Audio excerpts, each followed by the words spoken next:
Good morning students, welcome again in home science class. बच्चों, previous classes में हमने प्राकृतिक रेशों में जो वानस्पतिक रेशे हैं कॉटन और लिनन के बारे में पढ़ा था।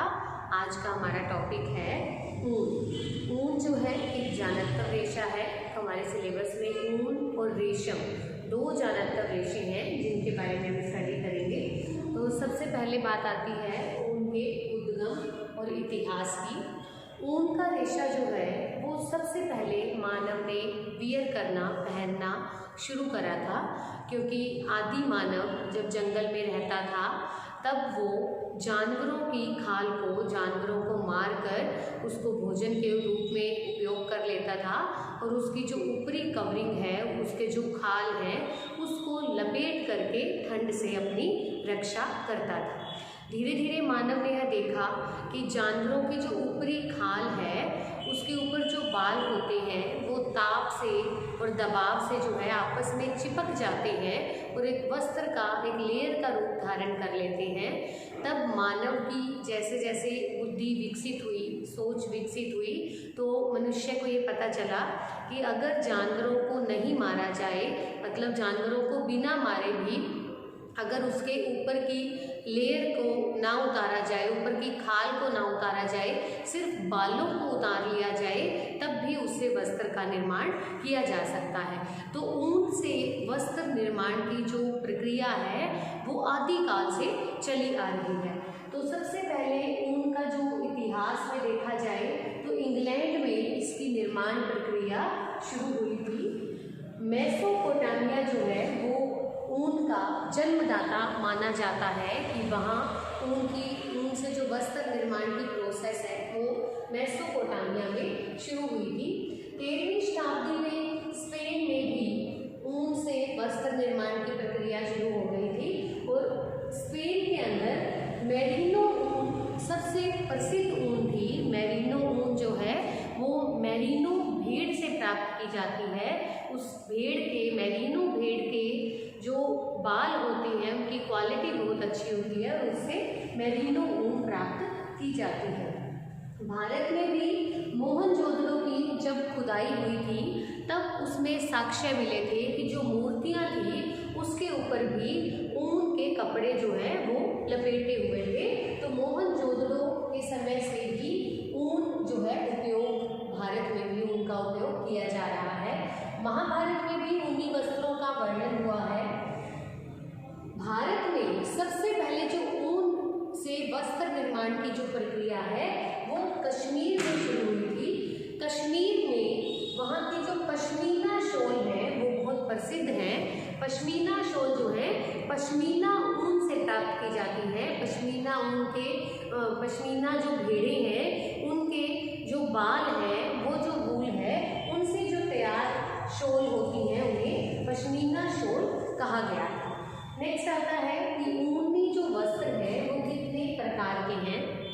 ऊनी वस्त्रों को मुख्य रूप से दो वर्गों में बांटा गया है, ऊनी वस्त्र और ब्रेस्टेड वस्त्र। ऊनी वस्त्र जो है वो छोटे रेशों से निर्मित वस्त्र होते हैं। जब भेड़ों के बालों को उतार लिया जाता है तो बिना कंघी किए जब वस्त्र का निर्माण किया जाता है, कॉम्बिंग की प्रोसेस जब वस्त्र निर्माण में नहीं होती है तो वस्त्र उनसे जो निर्मित होते हैं बिना कॉम्बिंग की प्रोसेस के वो ऊनी वस्त्र होते हैं।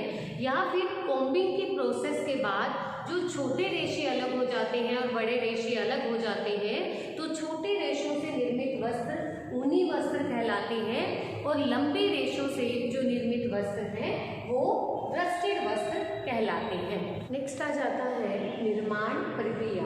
ऊनी रेशों की निर्माण प्रक्रिया क्या होती है, कैसे रेशों से वस्त्र बनाया जाता है।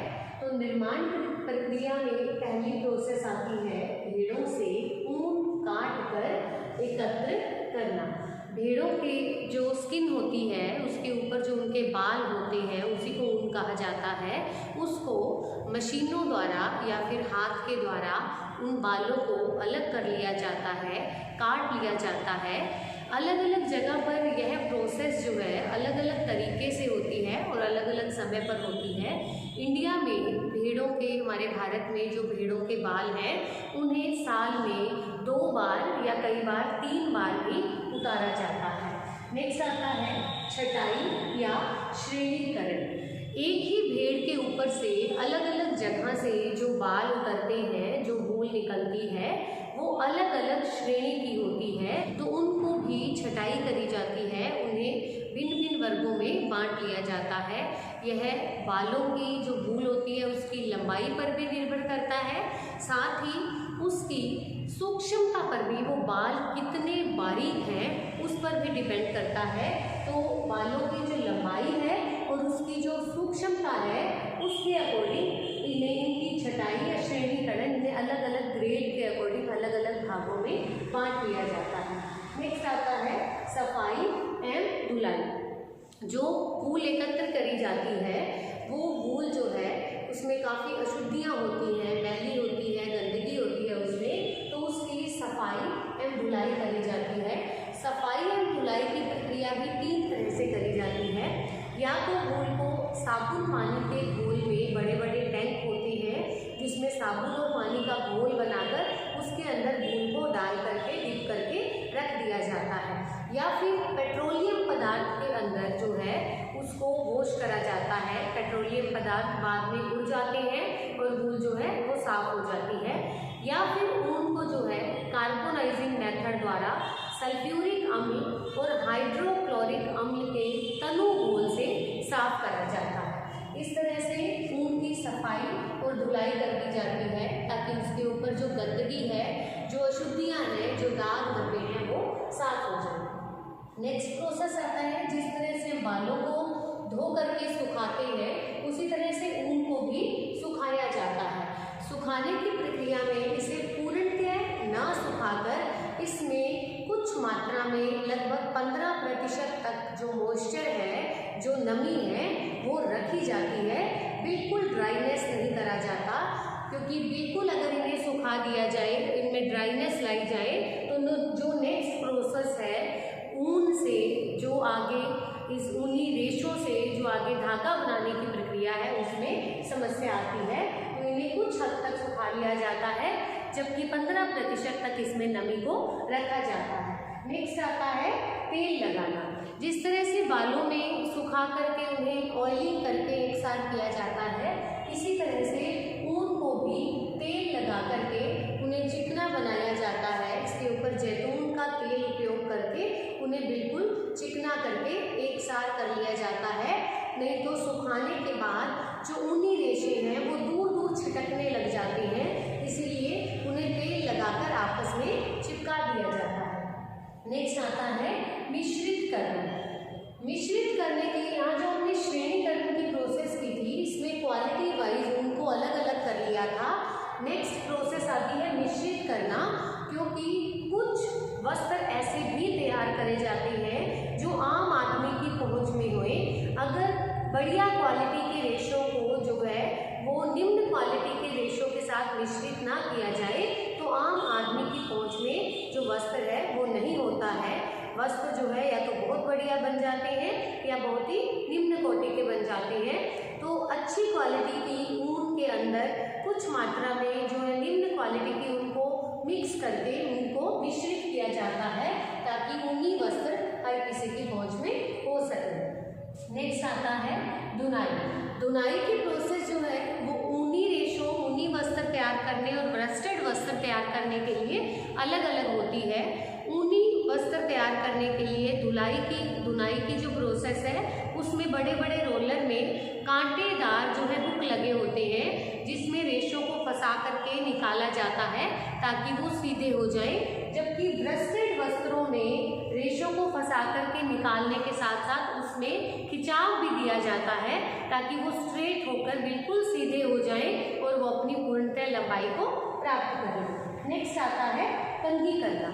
कंघी करने की प्रोसेस केवल ब्रेस्टेड वस्त्रों पर की जाती है, क्योंकि कॉम्बिंग के द्वारा, कंघी करने के द्वारा लंबे रेशे अलग हो जाते हैं और छोटे रेशे अलग हो जाते हैं। लंबे रेशों से ब्रेस्टेड वस्त्र तैयार करने के लिए ही कॉम्बिंग की प्रोसेस की जाती है। नेक्स्ट आता है खींचना।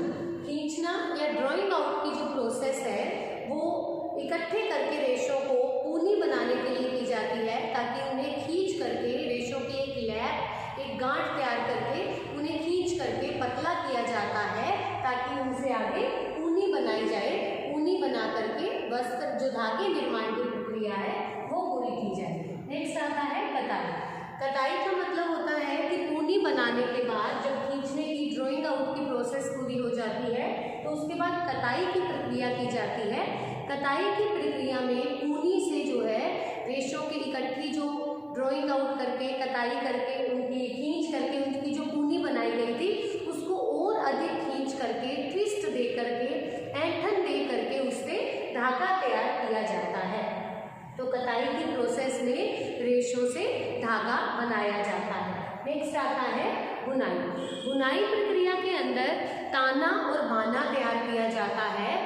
धागे को ताने के रूप में तानकर उससे बाने का धागा फंसा कर इंटरलेस करके वस्त्र निर्माण की प्रक्रिया बुनाई प्रक्रिया द्वारा की जाती है। नेक्स्ट आती है मैन्युफैक्चरिंग प्रोसेस में भराई। ऊनी रेशे चूंकि मोटे रेशों से बने हैं, मोटे ही इससे धागे बने होते हैं, तो जब इन धागों से वस्त्र निर्माण की प्रक्रिया होती है तो वस्त्र निर्माण की प्रक्रिया में इनमें बहुत गैप आ जाता है, बड़े बड़े छेद होते हैं। उन छेद को भरने के लिए इसमें भराई की प्रोसेस की जाती है। इस प्रोसेस के अंदर रेशों को दबाया जाता है, दबा करके उन्हें एक साथ करा जाता है, ताकि बुनाई प्रक्रिया के अंदर जो गैप आया है, जो बीच में जगह बनी है, छोटे छोटे छेद हो गए हैं, उन्हें भरा जा सके। भराई के बाद अगली प्रक्रिया है ब्लीचिंग। जब वस्त्र निर्माण की प्रक्रिया होती है तो वस्त्र के ऊपर मशीनों से गुजरने के बाद बहुत सारे दाग धब्बे लग जाते हैं, बहुत सारी कमियां रह जाती हैं।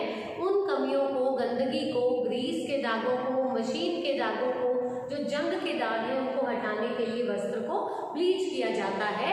ब्लीचिंग प्रोसेस के द्वारा वस्त्र जो है बिल्कुल साफ हो जाता है और बिल्कुल वाइट हो जाता है।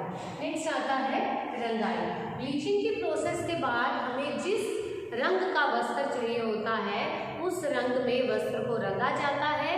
अगर वस्त्र के ऊपर छपाई करनी है, प्रिंटिंग करनी है, तो वस्त्र के ऊपर प्रिंटिंग कर दी जाती है, क्योंकि ब्लीचिंग की प्रोसेस के बाद सभी वस्त्र एक जैसे दिखाई देने लगते हैं। तो वस्त्र में भिन्नता लाने के लिए रंगाई और छपाई की प्रोसेस की जाती है। नेक्स्ट आता है परिसज्जा एवं परिष्कृति।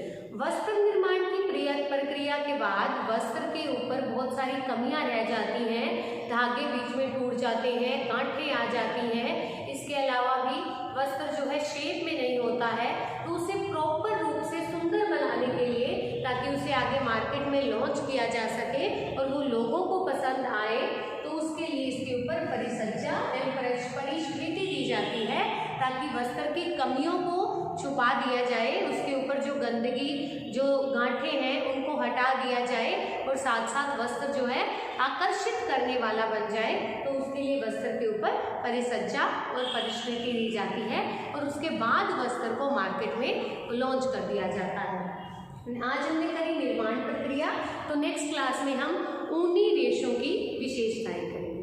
Thank you.